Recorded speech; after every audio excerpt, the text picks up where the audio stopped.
Selamat sore semuanya Pak. Ini dari peternakan dari Jogja semua ya Pak? Iya, kita paguyuban rombongan ini namanya Rahatama Aji Pak. Wah mantap. Saya selaku pemilik dari Natalia Farm, nama saya Ferry, mengucapkan terima kasih untuk Bapak-Bapak yang sudah datang menyempatkan diri ke Bali ya, jauh-jauh dari Jogja ya. Nah mungkin nanti perkenalan diri dulu lah ya Pak, untuk siapa tahu kan orang-orang yang mau datang ke Jogja, mau beli babi-babi misalnya Bapak-Bapak sekalian gitu kan. Jadi kan sudah nggak susah-susah jualan babi. Saya juga jujur baru tahu kalau ternyata di Jogja ini banyak sekali peternak babinya gitu. Silahkan Pak, mau dimulai Pak. Baik Pak, terima kasih banyak. Pertama kami ucapkan nih terima kasih sama Pak Ferry, kami sudah diterima dengan baik di sini. Kami jauh-jauh dari Jogja, tidak sia-sia mau makasih belajar sama Pak Ferry. Jadi kami satu persatu memperkenalkan diri dulu. Nama saya Chris, ya, Chris Simanjuntak. Sebenarnya saya orang Batak, orang Medan ini. Tapi ibu saya memang asli Jogja. Itu. Nama saya Chris ya. Oke. Peternakannya di mana Pak? Oh iya. Untuk peternakan saya itu ada di Jogja, tapi di Kabupaten daerah Gunung Kidul. Mungkin udah pernah ke sana Pak? Gunung Kidul sudah. Ya di situ. Ada pantainya indah-indah di sana. Ya, jadi di Gunung Kidul ini ada beberapa kami komunitas yang piara. Ini ada juga beberapa teman saya, tapi ada juga yang nggak ikut Pak, berhubung mungkin nggak bisa ditinggal untuk ternak mereka. Jadi cuman perwakilan aja kami. Yang Gunung Kidul berapa orang? Ya, 3 ya? Cuma 3. Weh, di Gunung Kidul ada 3 peternak. Ya. Oke. Selanjutnya teman saya. Oke. Ya, nama saya Joko. Dari petani Gaya Marjo Prambanan. Cedak Muntilan yo. Prambanan Sleman ya. Ikut Jogja ke sana sedikit kan? Iya. Nama kandangnya apa Pak? Mukti Jaya Farm. Dari It Prambanan. Yang di Prambanan berapa orang peternaknya? Prambanan ada berapa? 3 orang. Weh, Prambanan 4 orang ya? 4 orang lagi kalau mau ada yang cari babi di Prambanan sudah ada nih 4 orang. Perkenalkan, nama saya Brigita, saya dari Porky Blessing. Jadi tempat saya kasih nama Porky Blessing. Untuk farmnya di Sendang Sriningsih, tapi untuk map saya jualan daging juga. Untuk mapnya mantap, jualan daging. Ada di Porky Blessing di Kalasan. Jadi kalau cari Porky Blessing di Kalasan jual daging babi muda itu sudah ada di situ. Ada tuh, nanti cari di Google Map ada ya Bu? Ya, saya pasang di Google Map ya. Terus mantap. Porky Blessing tuh bisa kalau di Sleman ya? Ya, di Kalasan. Kalasan ya? Ya. Siap. Sudah bisa itu nanti aja. resellernya. Bisa. Ya, Neng. Lanjut aja. Lanjut. Perkenalkan, nama saya panggilannya Brewok. Pak Brewok ya. Saya dari Prambanan juga. Kalau peternak yang pertama kali di Prambanan mungkin saya, dan disusul untuk teman-teman yang ada di sana. Tapi sekarang kalah ini dengan teman-teman saya ini. Apalagi dengan adik saya ini yang di sebelah ini. Oke, itu aja perkenalan dari saya. Iya Pak. Prambanan. Ya, perkenalkan, nama saya Yohanes Margo Endri Setiawan. Kebetulan saya punya peternakan namanya Mukti Jaya Farm. Mukti Jaya Farm. Ya, biar Mukti sama Jaya. Mantap tuh. Kebetulan di Sleman ya Pak? Ya, kita melayani jual beli juga, sama untuk daging kita juga melayani. Melayani juga daging juga di Sleman. Ya, di Gaya Marjo Prambanan Sleman. Oh, Prambanan lagi. Jadi kalau mau cari Prambanan, Kalasan ada yang jual daging nih, sudah nih. Peternaknya juga udah banyak ya di Jogja sama di Kalasan, Prambanan ya. Ada daerah lain lagi selain Kalasan, Prambanan, Jogja? Jogja itu sudah Gunung Kidul. Ya, Gunung Kidul itu masih ada tepian pantai daerah Tepus itu Pak. Banyak ya. Kebetulan juga tidak bisa ikut. Di daerah tepi pantai ada 2 kalau nggak salah itu, tapi kebetulan juga nggak bisa ikut. Tapi kalau untuk Jogja ini daerah Gamping terutama Pak yang paling banyak. Gamping. Iya. Gamping berarti yang mau deket ke luar Jogja berarti ya sudah. Mengarah ke daerah Purworejo. Purworejo. Kita reseller juga di Gamping. Ya itu reseller Bapak ada 1. Iya. Daerah situ yang paling besar kalau untuk Jogja memang. Yes. Baik Bapak. Baik. Oke, kira-kira ini kan kita sudah ketemu, udah ngobrol-ngobrol di sini nih. Kira-kira apa yang bisa saya bantu supaya bapak-bapak, ibu-ibu semuanya bisa jadi peternak yang maju lah nanti ya untuk dibawa ke Jogja ya nantinya ya. Kita sama-sama belajar ya, bukannya saya ahli atau gimana, saya juga masih belajar. Gitu. Jadi kita di sini nggak ada yang ahli, kita ya sama-sama saling mengisi lah, saling ilmunya kita saling ngisi seperti itu. Mungkin ada yang mau tanya-tanya, silahkan. Ya terima kasih Pak untuk waktunya buat saya. Sama. Jujur saya ingin tahu Pak, penanganan yang benar itu bagaimana untuk induk yang melahirkan sama anak babi yang baru melahirkan, fase-fase apa yang perlu kita tangani nanti untuk biar nanti tumbuhnya itu bagus gitu ya. Bagus gitu Pak. Jadi cepat itu ya gitu ya. Dari saya Pak, terima kasih. Oke. Nah, sebelum saya jawab nih, saya mau tanya dulu. Di sini sudah ada yang tahu nama YouTube kita belum? Sudah.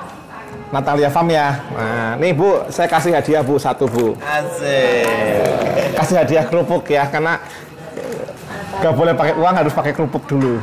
Nah, oke. Sebenarnya di link YouTube kita sudah ada Pak, yang untuk perawatan anak-anak prestater. Itu namanya prestater. Biasanya kalau indukan hamil itu biasanya melahirkan, itu begitu melahirkan satu hari setelah melahirkan kita potong gigi, potong ekor sama penandaan telinga supaya bisa tahu nama jantan, nama betinanya. Kita kasih kode di kandang kita. Jadi betinanya dikasih kode ya misalnya A1 lah seperti itu. Jantannya B1 misalnya gitu. Jadi yang kiri A1, yang kanan B1 gitu. Jadi nanti saat dia sudah dewasa akan digunakan jadi indukan lagi, tidak terjadi kawin sedarah. Seperti itu. Jadi, oh ini bapaknya B1 nih. Nextnya jangan dikawinkan sama pejantan B1 lagi, pakai B2 kah atau B3 kah gitu. Yang penting jangan B1 lagi, jangan nama jantannya lagi. Gitu. Jadi urutannya begitu lahir kita pasti balurin pakai tepung bedak mistral karena supaya hangat. Terus tali arinya kita potong supaya tidak hernia. Karena itu akan menimbulkan bakteri. Kalau terlambat bakterinya masuk lewat ari-ari. Jadi ari-arinya harus potong. Kemudian hari berikutnya kita potong gigi taringnya supaya apa? Gigi taring dipotong supaya dia nyusu induknya tidak merasa kesakitan. Kalau induknya merasa kesakitan, dia males nyusuin, akhirnya demam induknya, anaknya kurus, anaknya mati. Kan gitu kan? Nah, jadi kita potong gigi taring ada 4, kita potong semua. Pakai tang potong, kemudian kita potong ekornya. Kenapa ekor dipotong? Supaya nggak dikira mainan sama anakan babi lainnya. Nanti kan oget gitu kan, dikiranya, weh ini mainan nih, gigit-gigit gitu kan. Tiba-tiba berdarah, kalau sudah berdarah anak babi akan demam. Kalau udah demam dia nggak mau makan, nggak mau nyusu. Nah itu resiko juga, jadi menimbulkan kematian. Kita potong ekornya, lalu kita kasih suntik Verdex Plus, itu untuk obat anemia supaya nggak lemes. Lalu kita tandain telinganya supaya tidak tertukar dengan babi lainnya dan supaya jelas silsilahnya jantan atau betinanya. Kemudian di hari ke-7 pejantan yang tidak digunakan untuk jadi pejantan lagi kita kebiri supaya pertumbuhannya cepat. Jadi kalau nggak dikebiri takutnya dia ngawinin saudaranya sendiri kan, jadi saudara kan. Terus juga kalau birahi terus pertumbuhannya akan lambat karena di otaknya mesum terus kan gitu. Lalu nanti ya di hari ke-21 kita wajib suntik vaksin kolera. Itu wajib. Jadi mau nggak mau memang harus vaksin kolera supaya untuk pencegahan, karena kan nggak ada obatnya Pak, kan lebih baik mencegah. Vaksin kolera, kemudian hari ke-30 saat mau disapih kita suntik obat cacing supaya anak babinya tidak cacingan, karena kalau sudah cacingan apalagi cacing usus itu anak babi akan kurus, akhirnya mati juga. Jadi ya cukup bahaya ya, dan juga supaya daging kita jadi bagus, nggak ada cacingnya. Seperti itu baru kita sapih atau pisah induk, seperti itu. Di umur keberapa Pak yang baik itu pisah induknya? Kalau pisah induk umurnya Pak? Kalau kita biasanya pisah induk umur 30 hari. Gitu. Jadi setelah umur 30 hari dipisah, induknya seminggu kemudian sudah birahi lagi. Jadi cepat perputaran duitnya. Kan gitu. Kalau iya kan, kalau nunggu 45 hari kan kelamaan, cuman ya masing-masing anak babinya beda-beda ya kekuatannya ya. Kalau di tempat kita kan sudah menggunakan babi SGI Amerika. Jadi kita umur 30 hari babi sudah sehat-sehat semuanya. Gitu. Tapi kalau misalnya babi-babi lokal di Bali pun ada babi lokal biasanya 45 hari. Karena biasanya 30 hari mereka masih terlalu kecil sekali. Gitu. Kalau kita acuannya biasanya 30 hari berat itu udah 10 sampai 12 kilo, minimal 10 kilo. Nah, pertanyaannya, Bapak babinya yang di sapi ada 10 kilo enggak? Gitu kan? Kan itu juga acuan juga. Beda dari berat itu Pak ya. Seumpama udah 30 hari pun nanti berat belum memadai, berarti nggak berani juga Pak ya. Atau lihat pola makannya atau bagaimana Pak? Tergantung dari cuaca juga sih. Kalau memang cuacanya nggak dingin, ya nggak apa-apa. Asal babinya kuat-kuat aja, gitu loh. Kalau di kita kan memang di sini kan memang sudah babinya memang sudah gede kan. Jadi kita berani, kita soalnya nggak pernah pakai babi yang di bawah 10 kilo sapinya. 10 up-nya. Iya. Ya kan babi bule Pak. Babi bule gede-gede. Iya, bule kan udah gede-gede sendiri. Secara keturunan memang dia memang udah gede-gede bule gitu. Ada yang mau tanya lain lagi? Ada lagi Pak Hendri? Ada? Ini Pak, untuk yang mempengaruhi babi itu birahi terlalu lama itu apa aja faktornya. Jadi kayak tempat saya itu kan babinya itu bisa nanti sesudah sapi itu bisa sampai 3 bulan, kadang baru birahi, kadang 2 bulan, malah kemarin kecolongan sampai 6 bulan kita sampai kayak ngecek itu. Lama juga ya? Ya, dan itu kan berarti kita cuman buang-buang pakan kan? Kalau ya, makan gratis lah ya. Gitu. Nah itu faktornya apa aja menurut Bapak? Oke, kalau babi birahi itu pertama yang pasti induknya harus bagus. Dalam arti induk bagus itu adalah jangan sampai induknya pernah mengkonsumsi AGP atau antibiotik growth promoter atau antibiotik pemacu pertumbuhan. Yeah. Jadi memang kita biasanya kalau untuk jadi indukan khusus, lebih baik saran saya ambil kalau misalnya beli indukan di luar, ambil babi usia grower atau usia 4 bulan. Biasanya itu belum kena AGP. Biasanya mereka menggunakan AGP atau steroid 3 minggu sampai 2 minggu sebelum babi dipanen. Jadi kalau masih usia grower sekitar berat 80 kilo lah ya, itu masih belum menggunakan AGP, jadi masih aman. Oke, jadi salah satunya jangan sampai menggunakan AGP atau menggunakan steroid. Karena kalau sudah pakai AGP atau steroid, babi sudah rusak, sudah nggak bisa jadi calon indukan. Itu sudah jadi babi potong. Nah, terus yang kedua, saat ibu beli dilihat induknya sehat apa enggak, semok apa enggak, gitu loh. Karena kalau kurus juga itu pasti biasanya ada malnutrisi. Nah, itu juga resiko juga kalau sudah malnutrisi seperti itu. Intinya babi itu ada kondisi sehat. Terus puting susunya dilihat juga, gitu. Jadi yang mempengaruhi birahi yang sangat-sangat, kalau yang sangat pengaruh ya itu karena antibiotiknya itu. Harusnya nggak boleh pakai antibiotik. Tapi kan ibu nggak bisa tahu mana yang pakai antibiotik, mana yang enggak kan? Ya. Nah, itu susahnya di situ faktornya yang. Nah, untuk amannya beli babi di usia grower, itu untuk amannya. Lalu pakai spermanya dari Natalia Farm. Asik. Nah, kan sudah pas kan? Kalau kita sudah dijamin nggak ada AGP, nggak ada steroid. Mantap. Harapannya Pak. Amin. Oh iya, tadi yang tanya kan Bapak sudah tanya kan? Saya kasih kerupuk lagi Pak, hadiah Pak, udah tanya. Lagi. Nah, nih Ibu juga nih. Yang sudah tanya kita kasih hadiah kerupuk. Terima kasih, makin semangat. Cari lagi, tanya lagi Pak. Ya. Baik, masalah pakan tadi mungkin ini meneruskan aja sih pertanyaannya Pak Hendri tadi teman saya di sini.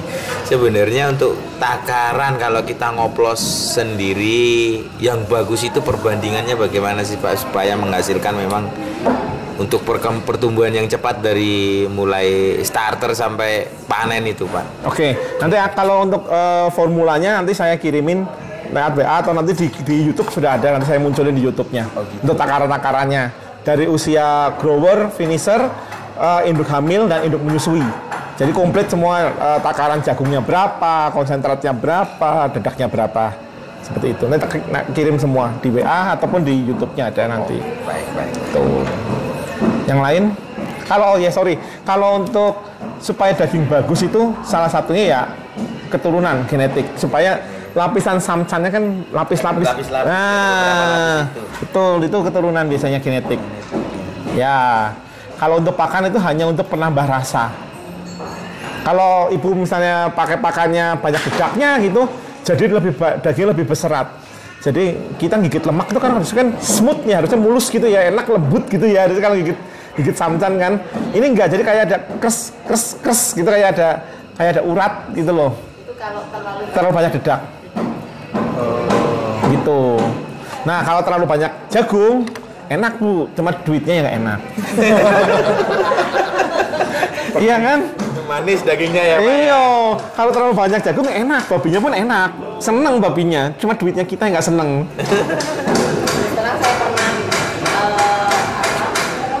mencoba dimakan kering. Dulu awal-awal pernah pembesaran. Ini dikasih Pak. Mencoba dengan pembesaran pakai pakan kering. Tapi ternyata karena perkembangannya harga-harga itu semakin merosot, nah akhirnya kita mencari cara bagaimana bertahan hidup istilahnya. Survival makanya, ya. Makanya kita itu jadi pakannya jadi turun ya kan, istilahnya turun kualitasnya seperti itu, tapi ya puji Tuhannya sampai sekarang masih bisa yang bertahan. penting babinya sehat dulu. Iya. Gitu. Jadi untuk mencapai ke level itu memang butuh belajar banyak dari Bapak. Kalau sekarang kan harga daging babi kan lagi naik. Ya. Nah, boleh mencoba sekarang, boleh istilahnya kalau mau coba pakan kering, kan masih bisa kalau sekarang karena harganya masih nutut. Oh iya. Waktunya. Jadi biar bisa tahu perbedaannya bagaimana sih pakan kering sama pakan basah. Yang pasti untuk di karkas, pasti kalau pakan kering itu penyusutannya nggak terlalu banyak. Tapi kalau pakan basah kan digantung sedikit airnya netes terus ya. Iya. Nah, itu bisa hilang banyak. Dikemas juga hilang banyak, Pak. Yes, betul. Makanya mumpung sekarang harga tinggi dan kemungkinan nanti ke depannya pasti akan ada standarisasi harga. Karena kita sudah nggak bisa pakai standar harga lama lagi. Karena yang terjadi contoh kayak di Bali, kita bukan kekurangan babi, tapi di sini kita kekurangan peternaknya. Peternaknya nggak ada. Kalau kita kekurangan babi kan bisa ambil babi tinggal digedein, bisa ya, ngisi lagi kan babinya kan. Nah, kalau ini nggak, peternaknya nggak ada. Berarti ini kesempatan anak-anak muda untuk jadi peternak ya, Yes, Pak, ya? untuk try error itu masih bisa lah. Gitu loh. Kalau mau nyoba-nyoba sekarang waktu nih 1-2 ekor boleh lah buat belajaran. Syukur-syukur langsung sukses kan. Amin. Gitu. Trial and error lah. Pak Brewok, gimana Pak Brewok? Nah ini gini Pak. Ini silakan sambil dimakan. Setelah tadi itu kan arahan-arahan Bapak banyak sekali. Tapi jujur aja banyak dari kami atau mungkin saya sendiri, so kadang itu masih ragu. Mau melangkah itu masih ragu. Tapi kalau saya tadi mendengar apa yang Bapak ngendikan tadi itu kan mantap sekali. Bro, ada keyakinan yang luar biasa. Nah, keyakinannya seperti apa Pak? Biar kita itu punya keyakinan bahwa saya itu akan sukses. Karena selama ini mesti saya akan banyak keraguan di sini. Walaupun di ucapan saya oke siap-siap, tapi di hati saya masih keraguan. Ini contohnya apa Pak? Yang Bapak bikin ragu biasanya apa? Contohnya? Misalnya, seperti yang sudah kita lalui ya. Karena dulu itu saya pertama kali usaha itu didorong dari adik. Itu pertama kali kita jual luar biasa. Setelah itu lalu kita kembangkan, setelah berkembang, jadi banyak. Ternyata harganya turun Pak. Oke. Nah itu menjadi down saya. Down ya. Akhirnya saya juali Pak. Oke. Saya tinggal memelihara berapa. Tapi setelah saya juali, adik ini nggak jual. Naik lagi. Malah naik. Betul tak adik saya itu. Udah hoki berarti ya. Nah itu kiat-kiat apa yang harus saya lakukan Pak. Oke, jadi gini, saya sebelumnya tanya dulu Pak. Bapak piara penggemukan atau indukan? Nah itu double Pak. Jadi yang rugi pasti penggemukan nih. Iya kan? Ya. Nah kalau rugi penggemukannya kenapa diterusin? Kan enak indukan nih Pak. Nah untuk yang akhir-akhir ini kami di indukan juga ada masalah Bapak. Kenapa masalahnya Pak? Masalahnya itu mereka nggak birahi itu. Oh oke. Ya. Berarti ini masalahnya double-double ya Pak? Iya. Di combo ya. Nah, oke. Jadi gini, saya sarankan untuk semua peternak ya, jangan bermain penggemukan. Saya bukannya, Pak nanti kucit-kucit saya bagaimana, anak-anak babi saya gimana, jualannya bagaimana, kan gitu kan? Pasti ada kekhawatiran kan? Bisa dijual alternatif lain, istilahnya jualah jadi calon indukan. Karena kalau jual jadi penggemukan, kasihan peternak yang membelinya, pasti nggak untung. Iya kan? Karena peternak taunya hanya asal beli tapi tidak menghitung biaya yang dikeluarkan. Kita ada namanya biaya pakan, biaya air, biaya listrik, tenaga. Itu harus dihitung semuanya. Terus berapa lama dia piara?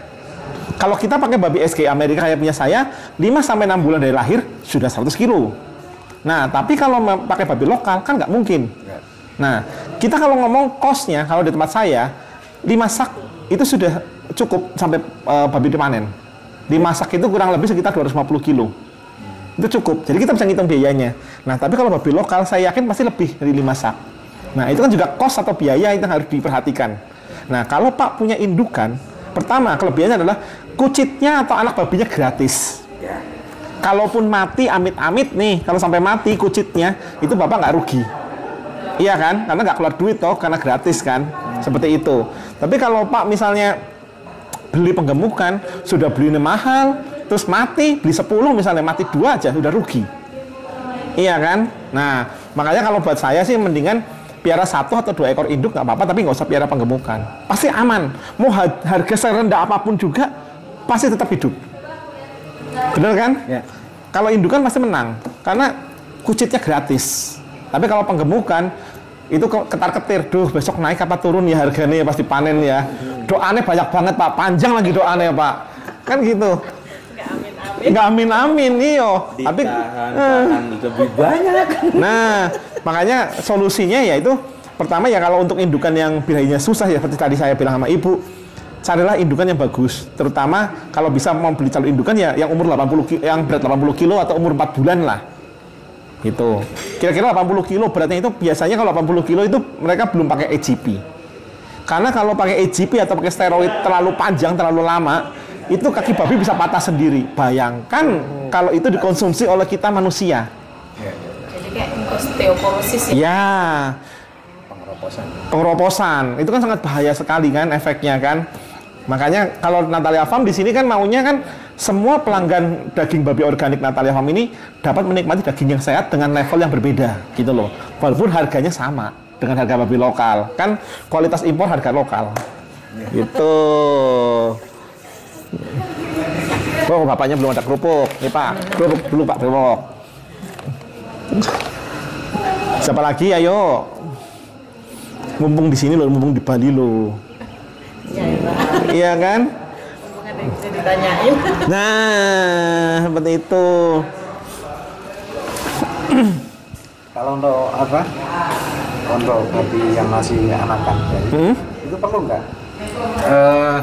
Perlu nggak kita? Mungkin kita suntik apa? Atau kalau tadi kan sudah di Bapak Ngendiko kalau umur sekian pakai sekian, nggak harus pakai ini. Nah, seandainya kita nekat nggak pakai, itu efeknya apa? Nekat nggak pakai? Nah, pertama itu Fairdeck Plus itu kan untuk anemia, supaya babi nggak lemes. Ya otomatis pasti babi ini kurang sehat. Jadi dia pertumbuhannya akan melambat. Mencret bisa juga. Seperti itu kan. Jadi babi ini lemes gitu loh. Jadi mau makan pun males gitu loh. Nah, kalau nggak divaksin itu lebih bahaya lagi. Itu vaksin itu satu-satunya benteng kita dari virus, benteng kita ngubur babi, Pak. Masa duit kita mau dikubur? Kan gitu kan. Mau nggak mau kalau memang peternak harus komitmen mau vaksin.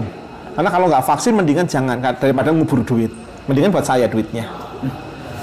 Kan gitu. Ya itu efeknya sih. Jadi memang vitamin anemia memang itu penting karena supaya anak babi seger-seger sehat-sehat.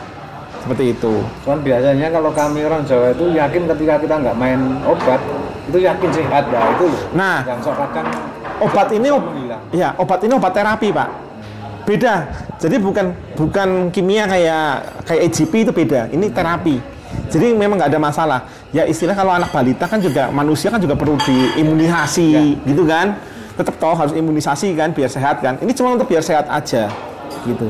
Masalah untuk daging kualitas bagus apa enggak, yang penting asal Bapak dagingnya nggak pakai AGP, nggak pakai steroid, nggak pakai pewarna daging, aman-aman aja, tetap sehat.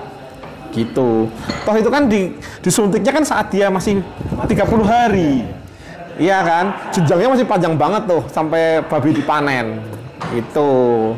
Seandainya ada efeknya pun sudah hilang ya? Sudah hilang. Biasanya efeknya itu kalau antibiotik ya, suntikan obat antibiotik itu obat terapi antibiotik itu efeknya sekitar 1 minggu lah. Masih ada residunya. Makanya biasanya kalau babi habis disuntik antibiotik untuk pengobatan, biasanya nggak boleh dipotong. Gitu. Karena takut masih ada antibiotiknya yang tertinggal di dalamnya. Seperti itu. Ayo yang lain kalau mau tanya-tanya boleh mumpung di sini loh.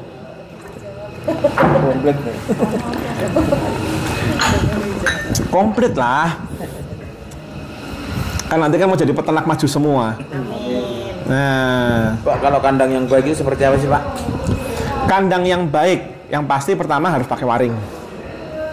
Kandang yang baik itu pasti harus ada waringnya, karena waring ini mencegah lalat. Lalat ini adalah media pembawa virus. Nah, waring kayak jaring gitu loh, kayak kelambu. Ya, tapi kalau waring itu untuk udaranya sirkulasinya masih bagus. Kalau kelambu kan terlalu rapat, paranet juga terlalu rapat, anginnya nggak masuk. Kalau waring yang bisa buat jaring ikan itu masih masuk, tapi yang jangan yang gede-gede. Kalau gede-gede ya sama aja lalatnya masuk.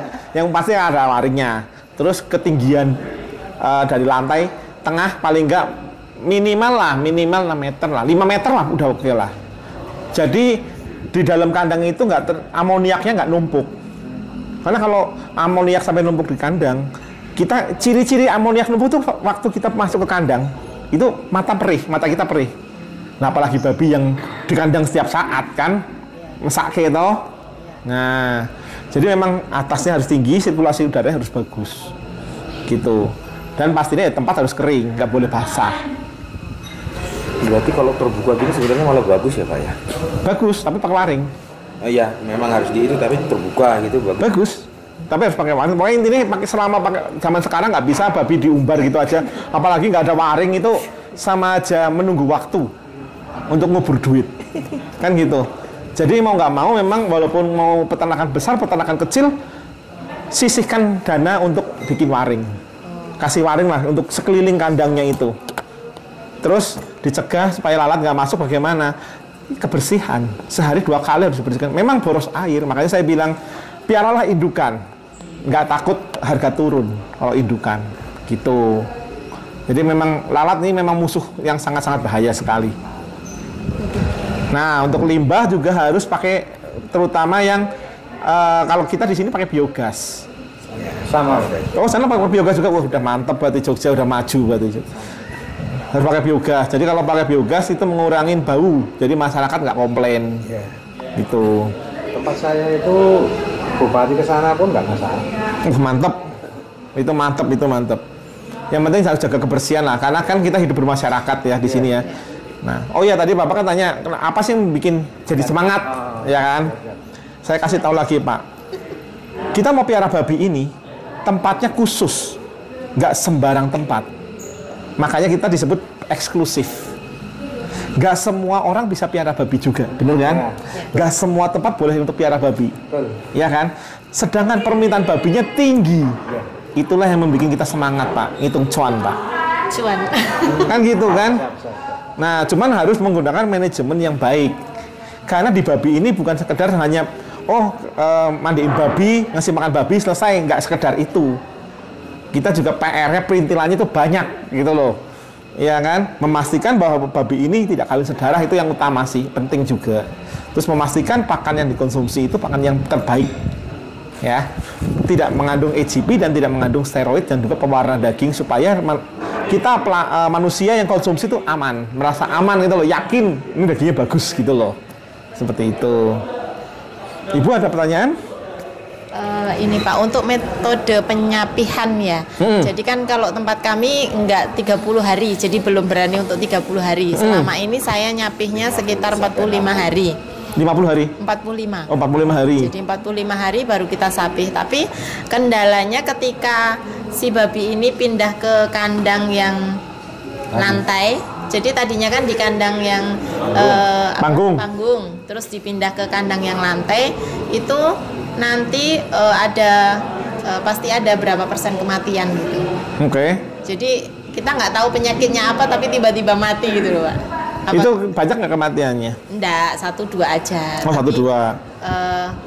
Kadang ada yang mati gitu ya Pak. Jadi kalau sudah pindah ke apa namanya, ke kandang pengemukan koloni. Ya, kandang koloni itu. Jadi bukan yang panggung lagi gitu. Itu apa harus ditunggu berapa hari? Misalnya ini sudah sapi 45 hari, habis itu ditunggu berapa hari baru diturunkan gitu, atau bagaimana Pak? Oke. Jadi kalau babi namanya anakan ya Bu, biasanya resiko terbesar itu saat babi masih sama induk atau babi menyusui, dan yang kedua saat babi usia starter. Itu memang resiko, karena kalau yang waktu menyusui kan resiko ketindih induk, ya kan kita kan nggak tahu ya.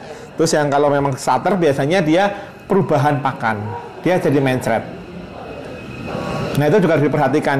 Terus lagi juga mungkin di starter itu ada cacing usus. Jadi kalau misalnya babinya mencret nih, dilihat nih, oh babinya mencret, antara karena perubahan pakan atau karena cacing usus. Dilihat kalau memang pantatnya warnanya merah, itu biasanya kena cacing usus. Jadi buru-buru cepet-cepet disuntik obat cacing 3 hari berturut-turut. 3 hari berturut-turut selama dosisnya Pak? Nanti baca aturan pakai. Kalau saya ngomong dosis nanti saya digeruduk sama dokter-dokter nanti. Baca aturan pakai aja nanti gitu. Disuntik tapi di kulitnya ya. Karena cacing bukan hidup di daging tapi di kulit. Di bawah kulit. Iya di belakangnya itu. Jadi sambil diperhatikan situ memang resiko usia starter sama usia pre-starter memang seperti itu. Tapi ya pastikan lagi cuacanya hangat. Kalau memang cuacanya dingin, dibantu ditambah lampu penghangat dulu. Sampai diadaptasi mungkin sekitar 2 minggu sudah adaptasi, baru dilepas lampu penghangatnya. Kalau kayak di sini kan ini cuaca dingin, kalau di kita biasanya pakai 2 lampu penghangat sekitar 300 watt. Itu wattnya itu Pak yang tinggi. Iya. Tapi ya mau gimana kalau enggak mencret babi nih. Masih kendala itu Pak. Nah, ya pelan-pelan Bu, nanti kan bisa juga. Ya namanya kita kan mau maju kan ya. Seperti itu. Yang pasti diutamakan ya memang kandangnya harus kondisi kering. Karena kalau basah mau diobati sampai 10 kali, sejuta kali nggak mungkin beres mencretnya. Kan gitu. Jadi sebelum babi mau dipisah sama induknya, dipastikan kandang yang mau ditempati itu cepat kering, bersih, cepat kering. Gitu. Terus kalau ada sisa-sisa makanan dibersihkan, disemprot. Supaya istilahnya nggak jadi jamur di situ. Kalau jadi jamur kan bahaya juga kalau dikonsumsi sama babinya. Gitu. Jadi ya kayak manusia lah, dibikin sesteril mungkin lah. Gitu biar bersih.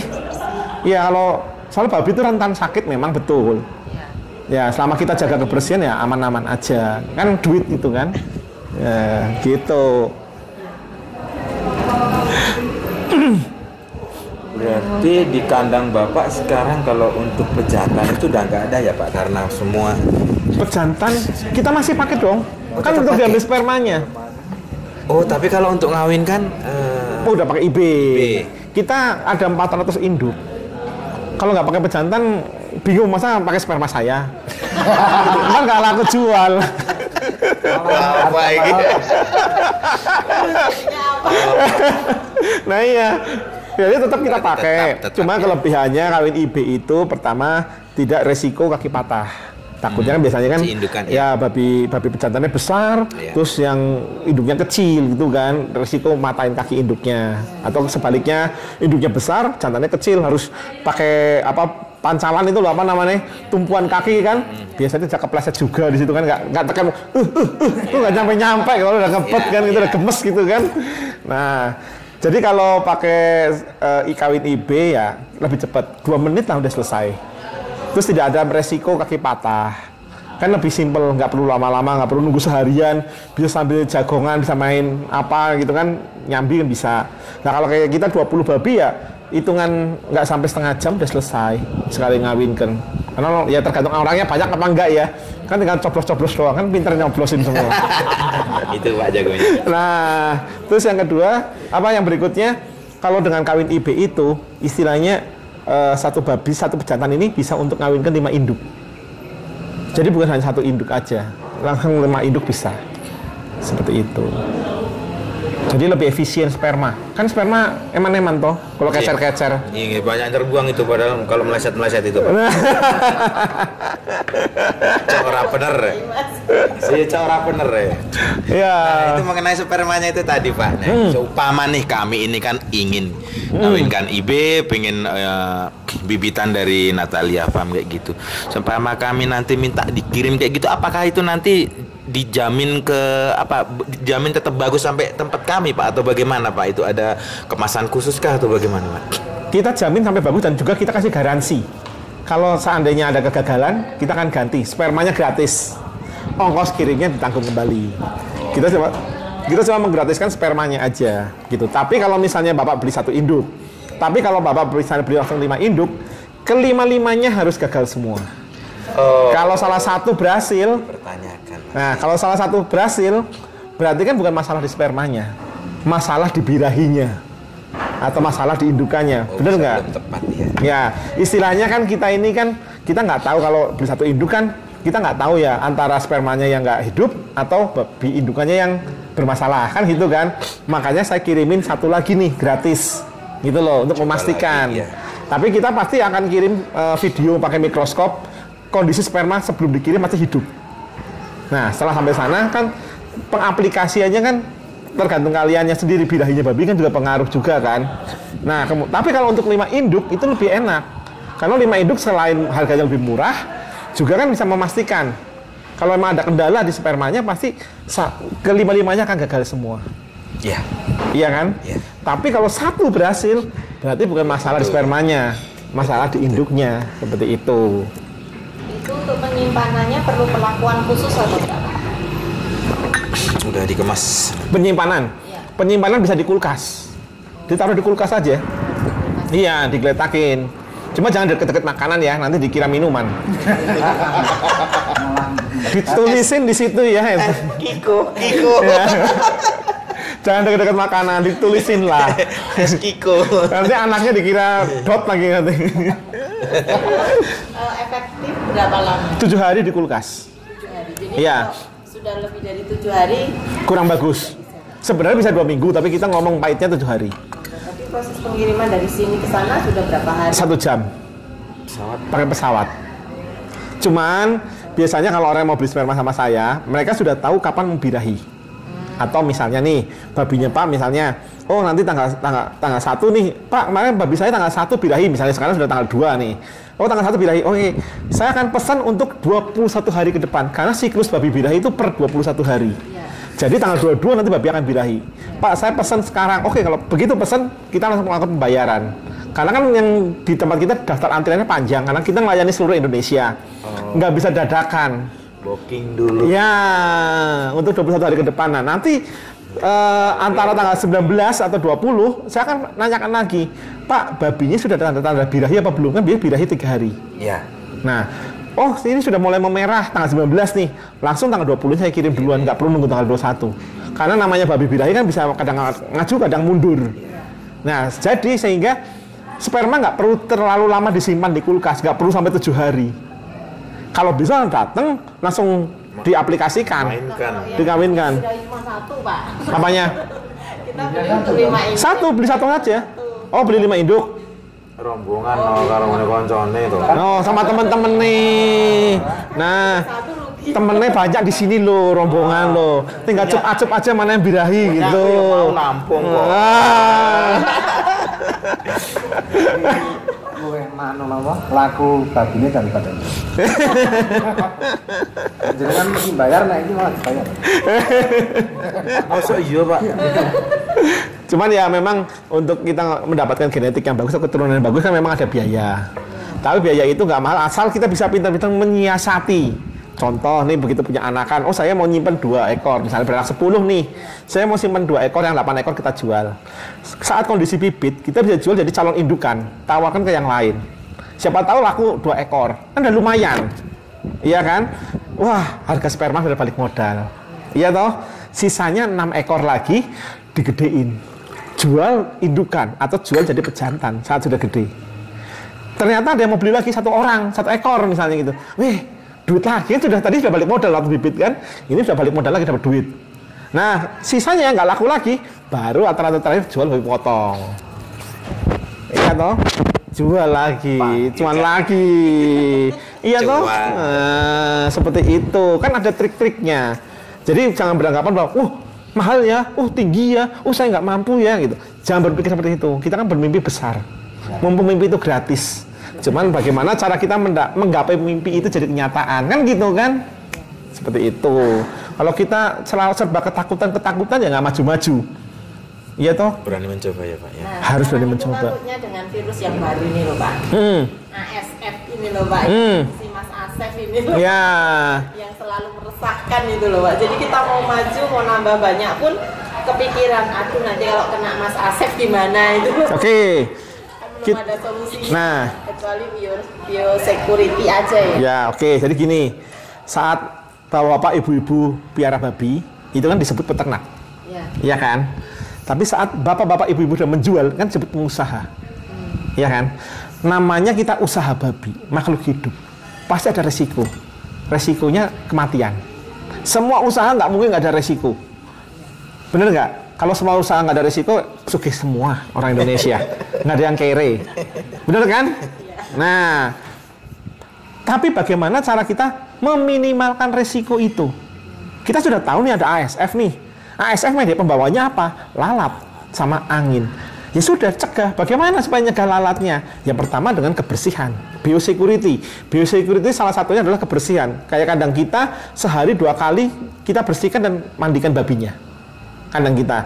Lalu setelah dibersihkan, setelah disemprot, dibersihkan, kita lakukan disinfektan sehari 2 kali juga sama. Jadi sekeliling kandang, luar dan dalam itu harus didisinfektan. Seperti itu. Keliling, memang boros. Memang ada biaya yang dikeluarkan lebih ya, tapi kan jadi lebih aman. Terus yang ketiga, kita harus pasang waring sekeliling kandang. Terus yang keempat, pastikan tidak menggunakan air sungai. Kalau sudah pakai air sungai, bablas. Kan kita takutnya ada orang buang bangkai babi yang kena virus di sungai. Akhirnya kandang kita tercemar semuanya. Iya kan? Ganjaran kalau kena. Itu yang terjadi sama kandang saya waktu dulu, seperti itu. Karena saya mau ngirit, mau hemat, saya pakai air sungai, pala jadinya habis semua nih. Nah, itu bahaya itu. Saya kayaknya Ya, mendingan kita masing-masing jaga-jaga diri sendiri lah. Namanya kita usaha ini kan duit kita, duit sendiri kan. Nggak mungkin nanti kalau ibu mati yang lain-lain mau bantu. Yang bener nggak? Nah, amit-amit kan gitu kan. Nah, makanya kita namanya sudah tahu ada resiko kematian, kita minimalkan resiko itu sebisa mungkin kita minimalkan. Semua pasti usaha ada resikonya, nggak mungkin nggak ada resiko. Kan gitu kan? Nah, gitu. Nah, terakhir nanti ya di penjualan. Kan gitu. Nah, kita mau tidak mau akhirnya PCA. Yes. Karena punyanya itu. Yes. Nggak punya. Betul. Apalagi tempat kami di gunung nggak ada air. Ya. Dan nanti karena kan Bapak berarti sudah tahu kan biayanya pasti cost-nya kan tinggi kan? Tinggi kan semuanya kan? Pasti nantinya akan ada standarisasi harga yang baru. Harga yang lama yang tahun ini sudah nggak mungkin dipakai lagi. Contoh kayak di Bali, mungkin ya, kita ngomong mungkin nih. Kemarin waktu sebelum ASF, harga standarnya kan 25.000. Sebelum ASF nih, waktu tahun-tahun nggak enak tuh 2020, ya kan? Itu harga di Bali masih 25.000. Setelah ASF, harga melonjak 50. Tapi kemudian turun lagi jadi 40. Itu harga standar yang baru di angka 40. Nah, sekarang kita melonjak lagi nih. Sudah tembus di angka 60 per hari ini, sudah tembus 60. Kemungkinan tahun depan di Bali sudah pakai standar baru dengan angka 50. Kita sudah nggak mungkin lagi pakai harga 40. Seharusnya seperti itu. Karena nggak mungkin turun langsung jauh ke bawah sekali, udah nggak mungkin. Pasti akan bertahan di 50. Jadi kita kayak main saham. Jual beli gitu loh, ditebelin dulu gitu loh. Nah, miripnya kayak main saham lah. Gitu. Ini dunia babi. Aku rasa sih nanti Jogja pun akan sama ya. Pasti akan harga akan naik. Jadi peternak juga happy, ya kan? Dapat untung juga kan? Nah, yang jualan daging juga happy, kan gitu kan? Sudah ada standarnya. Dan ibu udah nggak perlu mikirin, bapak nggak perlu mikirin nanti akan rugi atau gimana enggak. Selama piaranya indukan ya, jangan piara penggemukan. Karena nanti penggemukan pasti akan mengikuti harga baru. Bibit pasti ikut naik, bener nggak? Ya. Nah, tapi sperma kita nggak naik loh, jadi masih oke loh kalau mau buat jualan bibit nanti. Maksudnya sperma babi, Pak? Oh iya. Duh, jadi miskom nanti nih. Iya, gitu. Memang kalau saya untuk saat ini ya, Pak. Prinsip saya selama harga masih tinggi, jadi kucit itu saya jual semua. Saya nggak menyisakan untuk di penggemukan. Oke. Karena saya takut risiko itu tadi. Nanti kalau saya besarkan ternyata harganya turun itu loh. Jadi begitu harga naik ya udah saya jual semua gitu. Nggak apa-apa Bu, jual kucit selama selama keuntungannya masih sama. Daripada piara jadi besar masih ada resiko kan? Karena selama ibu piara makin panjang, resikonya ngikutin. Betul. Betul nggak? Betul. Nah, kenapa aku bilang menggunakan babi SGI Natalia Farm itu menguntungkan? Contoh nih, misal nih, Bapak pakai babi SGI Amerika dari kita nih, dari Natalia Farm nih, 5 bulan sudah panen. 6 bulan lah kita ngomong ya, 6 bulan udah panen. Padahal lahirnya sama nih sama punya Bapak nih. Tapi punya Bapak 8 bulan. Wih, ini udah kipas-kipas duit nih, panen 6 bulan kan, wah, udah pamer-pamer duit kan, kepokan kan, wah, duit nih. Bapak masih doa.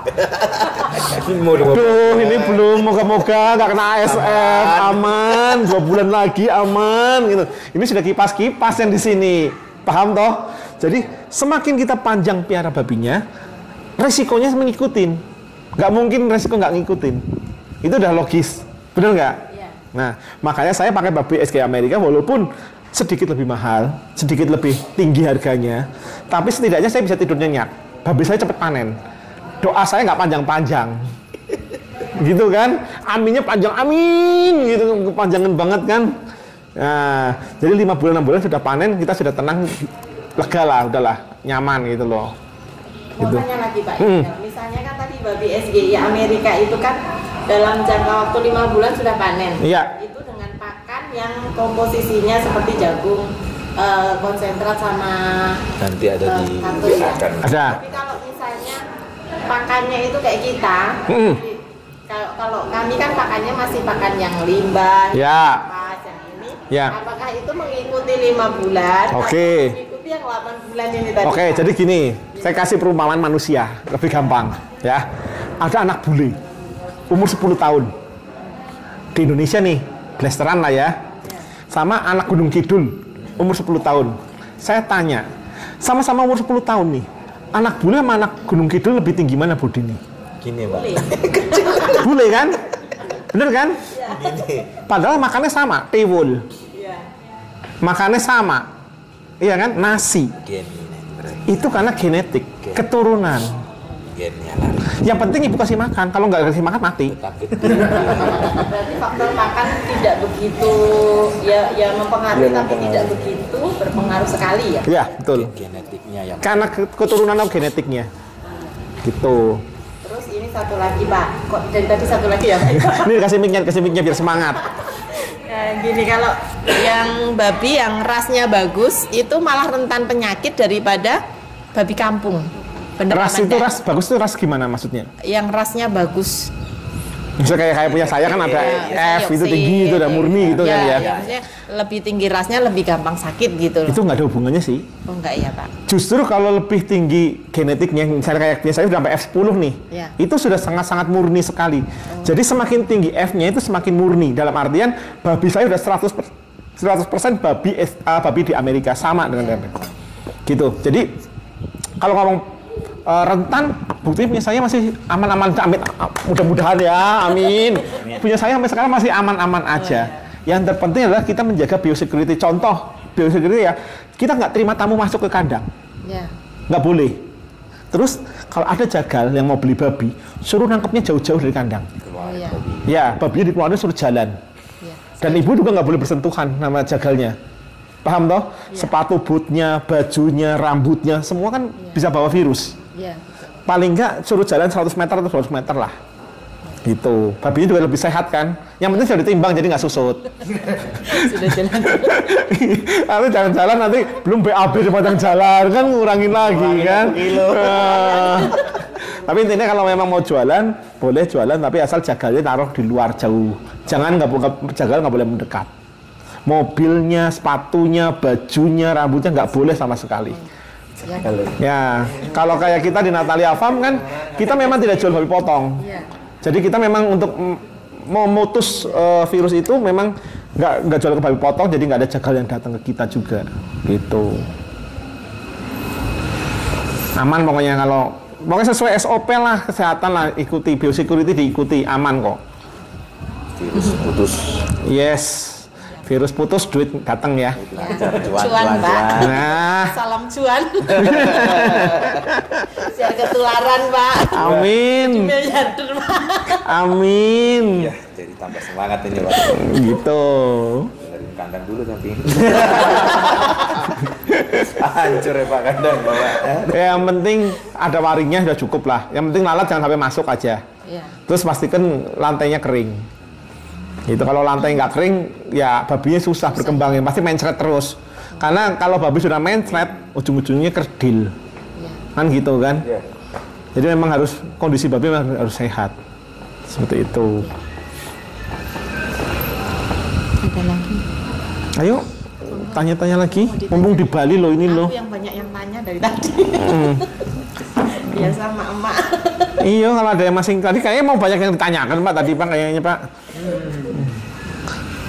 Kan hampir semua sudah praktek dulu aja. Kalau kita prakteknya. Kalau praktek kan sudah. Kan semua udah peternak juga. Tadi loh, teori ya kita ada. Ya, yang penting disiplin sih. Memang harus ada manajemen. Tahu kita istilahnya. Karena kalau piara babi itu gampang-gampang susah. Kalau terus kemudian kalau kita ngomong jadi peternak itu menguntungkan enggak gitu kan biasanya orang juga tanya kan. Pasti itu. Nah, kita kasih tahu lagi nih. Orang main babi itu mau main besar atau mau main kecil itu sama pengeluarannya. Yang beda pendapatannya. Iya toh? Iya. Contoh, ibu punya misalnya 10 babi induk. Pasti terpakai 2 pegawai kan? Bergantian kalau ada yang sakit. Pegawainya suami istri. Nah, iya maksudnya kan tetap harus ada 2 orang kan? Iya, betul. Nah, saya pakai 100 induk, sama, saya juga cuma 2 orang. Iya. Paham toh? Oh iya. Nah, pengeluarannya sama kan, gaji pegawai 2 orang. Tapi yang berbeda adalah pendapatannya. Bener nggak? Ibu pendapatannya kan 10 kalau beranak kan 100 ekor kan? Iya. Saya kan 1000. Iya Pak. Makan gitu ya. Loh iya kan? Biaya pakan juga ngerti. Nah, tapi kan biaya pakan kalau udah dijual kan udah balik modal. Oh iya. Bener nggak? Iya. Nah, seperti itu. Ya pengeluarannya sama, cuma pendapatannya berbeda aja. Iya. Itu. Ya, itu ya 20. 200 Tinggal ngitung ya. Makanya kita kalau ketemu orang itu mesti gini, usahanya apa sekarang? Oh ternak babi. Mereka ngitung. Kalau babi kan anaknya sekian. Jadi mereka nggak ngitung biaya pengeluaran kita. Jadi yang dihitung cuma anaknya berapa. Nah, tapi kan kalau sekarang kita kan nggak kayak zaman dulu. Kalau sekarang kamu kerjanya apa? Ternak babi kan bangga toh ngomongnya toh, lantang toh. Kan harganya tinggi toh sekarang toh. Semua pada nyari kan. Jadi kalau pas harga rendah langsung ternak babi. Kalau bisa nggak kedengeran gitu ya. Ya seperti itu. Ya makanya kan ya untuk memacu kita jadi tumbuh ya jadi peternak ya memang harus jadi peternak yang maju, peternak yang pinter lah sekarang ini ya. Kita saya termasuk newbie Pak, dibanding Pak Brewok mungkin saya lebih newbie lagi ya. Saya peternak baru. Cuman saya mau belajar gitu. Ya yang mau menggantikan Natalia Farm kan banyak. Ya toh? Bener nggak? Yang di belakang-belakang yang mau menggantikan Natalia Farm ya banyak. Tapi ya saya nggak pernah lihat ke belakang, saya selalu lihat ke depan. Iya kan? Trendsetter ya Pak ya. Kalau Betul. kan biasanya nggak melebihi yang diikuti. Betul, karena kalau kita ngeliat ke belakang, kita nggak maju-maju. Kita nggak tahu perkembangan di depan apa. Nanti sebentar-bentar Natalia Farm sudah ke kota A, kota B, kota C. Ini bingung lagi di sini kan, gimana yang ngejar Natalia Farm ya? Stres sendiri nanti malahan. Kita masing-masing sudah ada, dikasih Tuhan itu sudah ada porsinya masing-masing. Nah, itu gitu. kan itu luar biasa kayak itu tadi. Iya. Jadi nggak boleh noleh di belakang. Yes. Ya kita dulu pernah kena ASF, ya. Tapi kan istilahnya kita bisa tumbuh lagi. Kita masih semangat lagi gitu loh. Nggak artinya, oh ya sudahlah, udah selesai ASF ya sudah, aku nggak punya apa-apa lagi gitu. Tapi kan kita punya mimpi yang harus kita wujudkan gitu loh. Kayak saya kan dulu kan, oh saya mimpi punya babi yang banyak. Saya bisa punya RPH, saya bisa jualan ke orang-orang supaya orang-orang merasakan kerja keras saya. Merasakan daging saya kayak apa sih, kok bisa beda sih sama yang lain. Kan orang pada penasaran dong, kayak apa sih rasanya gitu loh. Nah, sekarang ternyata mimpi itu jadi kenyataan sudah seperti itu. Ya, saya jadi seneng ya seneng, bangga ya bangga gitu loh. Masa nggak bangga? Kan mesti bangga tuh. Nah, seperti itu. Kok bisa merambah dunia YouTube Pak? Dunia media sosial. Nah, gini. Yang tanya sama saya tentang kayak Bapak nih, Pak ukuran kandang yang bagus bagaimana? Itu kalau saya ngomong 1 orang, enak Bu jelasinya. Kalau 10 orang, gower lambeku Bu. Bener nggak? Iya. Kayak ibu tanya biosecurity, saya jelasin ke ibu doang, kesini langsung nih. Wah enak, ngomong langsung denger semua. Nah besok datang orang lagi, jelasin hal yang sama. Wah, habis aku apa-apa Bu. Paham toh? Makanya sekarang kalau ada orang tanya, Pak biosecurity bagaimana? Ini nonton YouTube sendiri aja. Mau diulang 100 kali nggak apa-apa. Bilang gitu. Aku malah seneng, adsense-ku banyak, jadi iklanku banyak. Jadinya. Gitu. Ya untuk efisiensi juga supaya orang juga lebih mengenal Natalia Farm, supaya orang bisa tahu bagaimana sih cara beternak yang baik gitu loh. Walaupun kita pun masih belajar. Saya nggak ngeklaim bahwa saya yang terbaik juga gitu, gimana enggak. Saya pun masih belajar seperti itu. Kita selalu lihat, oh orang lain seperti ini, perkembangan seperti ini. Oh kenapa bisa seperti itu? Kita seperti ini. Tapi kalau kita memang sudah lebih baik, oh ya sudah gitu loh. Kita cuman istilahnya belajar dan belajar saja supaya kita nggak ketinggalan ilmu aja. Kita lihat orang-orang sekeliling bagaimana gitu. Cuman memang saya jujur jarang ketemu sama peternak karena memang kalau di Bali kan karena virus salah satu memutus virus kan kita nggak boleh ketemu sesama peternak. Seperti itu. Jaga semua Pak ya. Kita ketemunya arisan Pak. Beda lagi. Sebulan sekali kita ada arisan. Oh. Jadi cuman ngumpul arisan ya saling sharing lah. Ya, cuman ya kalau memang biasanya ada kesepakatan harga itu kayak susah ya. Iya Pak, betul. Iya, namanya duit susah. Ya. Iya. Duit itu nggak bisa dipegang. Iya. Karena saling intip Pak. Nah, karena masing-masing keluarga kan punya kebutuhan yang berbeda-beda, betul kan? Ya mungkin ada yang kepepet atau gimana, ada yang santai uangnya kan beda-beda. Kalau yang santai mungkin ya masih bisa nahan barang lah ya. Walaupun babinya udah gendut-gendut tetap tahan aja, masih kuat gitu. Nah, tapi kalau yang sudah kepepet bayar SPP, bayar kur segala macam ya mau nggak mau dijual toh. Nah, seperti itu. Cuman ya memang kita harus pintar-pintar menyiasati untuk harga supaya harga nggak terlalu rendah. Loh, aku seneng loh kalau peternak dapat harga tinggi loh, happy loh. Seneng, Pak. Semua seneng kan? Saya malah berdoa supaya peternak-peternak harganya melambung tinggi. Amin. Kan saya juga peternak juga. Amin. Kan gitu kan? Saling mendoakan. Betul. Saya seneng, makanya sama peternak lah kita dukung harga tinggi. Amin. Tuh. Supaya peternaknya makin semangat toh kalau ada duitnya kan? Iya Pak, semangat banget Pak. Bisa jalan-jalan ke Bali Pak. Nah, amin, udah habis menang arisan nih kayaknya nih. Udah ya Pak. jual biren Pak.